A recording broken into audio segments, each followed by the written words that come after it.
இது அந்த ஸ்திரீ கொடுக்கறது மட்டும் அல்லாமல் பரிமள தைலத்தை எடுத்து முழுமையாய் அவரோட பாதங்களுக்கு பூசத் தொடங்கினாங்களாம். இந்த பரிமள தைலம்னா நல்ல சுகுந்த வாசனை கொடுக்கும்.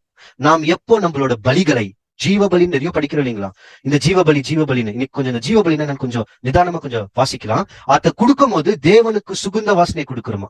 முதல்ல அந்த ஜீவபலியை வாசிக்கலாம். ரோமர் 12:1. அப்படி இருக்க சகோதரரே, நீங்கள் உங்கள் சரீரங்களை பரிசுத்தமும் தேவனுக்கு பிரியமுமான ஜீவ பலியாக ஒப்புக் கொடுக்க வேண்டும் என்று தேவனுடைய. இப்ப இந்த ஜீவ பலினா நான் புரியுதுங்களா? இந்த ஜீவ பலியில என்ன இருக்கணும்னு பாத்தீங்கன்னா பரிசுத்தம் இருக்கணும். அதாவது ஜீவனுள் இருக்கிற நாட்கள் எல்லாம் பரிசுத்தமான வாழ்க்கையை வாழ வேண்டும். அதுதான் ஜீவபலி. ஜீவனோட இருக்கிறனால பரிசுத்தத்தை கொடுக்கணும். தேவன் எதிர்பார்க்கிறது, விரும்புறது பரிசுத்தம். உங்கள் பிதா பரிசுத்தராய் இருக்கிறத போல நீங்களும் பரிசுத்தராய் இருங்கள். அப்போ இந்த பரிசுத்தமான வாழ்க்கையை நம்ம வாழணும்னா வாழும் போது அப்போ நாம எதை கொடுக்கறோம் தெரியுங்களா? சுகுந்த வாசனை கொடுக்கிறோம். அதுதான் 2 கொரிந்தியர் 2:15 கிறிஸ்துக்குள் தேவனுக்கு நற்கந்தமா இருக்கிறோம்.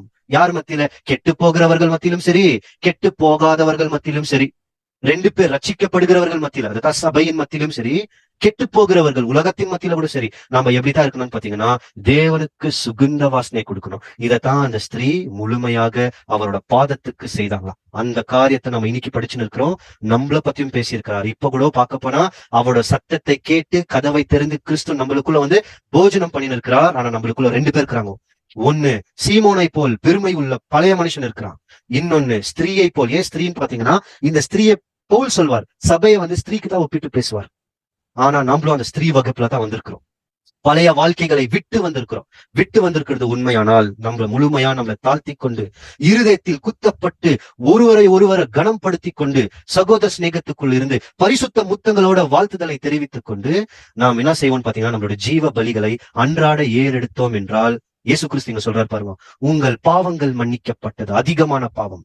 அதை சொல்லிட்டு என்ன சொல்றாருன்னு பாத்தீங்கன்னா இந்த ஸ்திரீ என்னை சீமோனுக்கு சொல்றாரு, உன்னை காட்டிலும் அன்பாக நேசித்தாள் சொல்றாங்க இல்லைங்களா?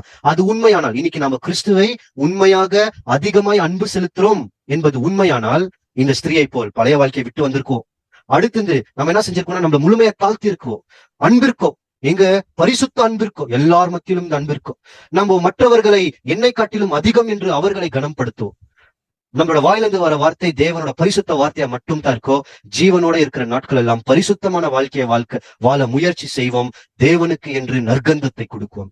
இப்படி செய்கிறவர்கள் தான் கிறிஸ்துவை உண்மையாக அன்பு செய்கிறவர்கள். இல்லைன்னா வெறும் வாயின் வார்த்தை மட்டும் தான். அப்ப நாம் உண்மையாக அன்பு செய்து இந்த உவமைகள் வழியாக ஒவ்வொன்னா இன்னைக்கு இன்றைய வாரத்தில் கிறிஸ்துவோட பயணத்துல ஒவ்வொன்னா பார்த்துன்னு வந்தோம். நம்மளை பத்தி நிறைய இடத்துல சொல்லி வந்திருக்கிறார்.